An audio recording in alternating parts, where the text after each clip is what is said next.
Welcome to RT cinema. இன்னைக்கு நம்ம சேனல்ல வந்துட்டு ஒரு ஸ்லோ டிராமா படத்தை பற்றி தான் பார்க்க போறோம். ஆனா சூப்பரான படம். இந்த படம் வந்து உங்களுக்கு இப்போ அமேசான் பிரீமியம்ல அவைலபிள் இருக்கு.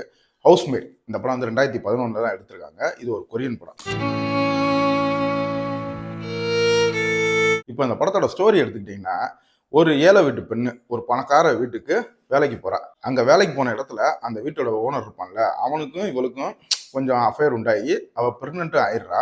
இதுக்கப்புறம் அந்த வீட்டில் அவளுக்கு என்னென்ன கொடுமைகள் நடந்துச்சு அப்படின்றத உண்மை சம்பவத்தை அடிப்படையை வச்சு சொன்ன படம் தான் இந்த ஹவுஸ்மேடு. இந்த படத்தில் நடிச்ச எல்லாருமே ஒரு நீட்டான பெர்ஃபார்மன்ஸ் கொடுத்துருந்தாங்க. அதுலேயே நம்ம ஹீரோயின் ஒரு அல்டிமேட்டான பெர்ஃபார்மன்ஸ் கொடுத்தான்னு சொல்லணும். இவ மாசமா இருக்கான்னு தெரிஞ்சோடனே அதை அவாய்ட் பண்றதுக்காக இவளுக்கு சில டார்ச்சர்லாம் கொடுப்பாங்க அந்த வீட்டில். அதெல்லாம் பயங்கரமாக எடுத்திருப்பாங்க. அந்த அபார்ட் பண்ணுற சீன் இருக்குது பார்த்தீங்களா, உண்மையிலே நீங்களே அழுதுருவீங்க. அந்த மணிக்கு ஒரு கேமரா ஆங்கிளில் காமிச்சிருப்பாங்க.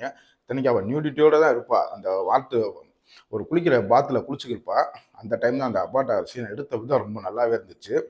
படத்தில் பேக்ரவுண்ட் ஸ்கோரு காமாக அமைதியாக சூப்பராக விட்டுருந்தாங்க தான் சொல்லணும். உண்மையிலே மியூசிக் டைரக்டர் கிளப்பிட்டாரு. படம் வந்து இப்போயே உங்களுக்கு எக்ஸ்பெக்டேஷனை செட் பண்ணிடுறேன். இது வந்து ரொம்ப ஸ்லோ ட்ராமா படம் தான். 1 மணி நேரம் 42 நிமிஷமா என்னமோ ஓடுது இந்த படம். ஆனால் ரொம்ப ஸ்லோவாக தான் போகும். ஆனால் படம் பார்த்து முடிக்கும் போது ஒரு ஹாப்பி எண்டிங் கண்டிப்பாக அந்த படத்தில் இருக்கே இருக்காது. படத்தில் டைரக்டர் என்ன சொல்லியிருக்காங்கன்னா, இது வந்து 1960 உண்மையிலேயே ஒரு பெண்ணுக்கு நடந்த கொடுமையை தான் அவங்க இந்த படமாக எடுத்திருக்காங்க. அது உண்மையிலே நல்லாவே எடுத்திருக்காங்கன்னு தான் சொல்லணும். இந்த படத்தை வந்து எல்லாரும் பார்க்கலாமான்னு கேட்டிங்கன்னா, கண்டிப்பாக இது வந்து வயது வந்தவர்களுக்கான படம் மட்டும்தான். 18+, நியூடிட்டியான சீன்ஸ் அதிகமாக இருக்குது, செக்ஸுவல் கண்டென்ட் இருக்குது. அதனால தனியாக இருந்தால் மட்டும் இந்த படத்தை ட்ரை பண்ணுங்க. படத்தோட கிளைமேக்ஸ் பார்த்துட்டு உங்களுக்கு என்ன தோணுச்சு அப்படின்றத வந்து கமெண்ட்ல சொல்லுங்கள்.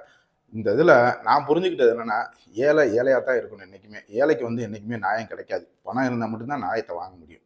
அதுதான் இந்த படம் சொல்லுது. கண்டிப்பாக ட்ரை பண்ணுங்கள். எல்லாரும் பார்க்கக்கூடிய படம் தான். ஆனால் வயது வந்தவர்கள் மட்டும் பாருங்கள். இன்னொரு வீடியோவில் சந்திப்போம்.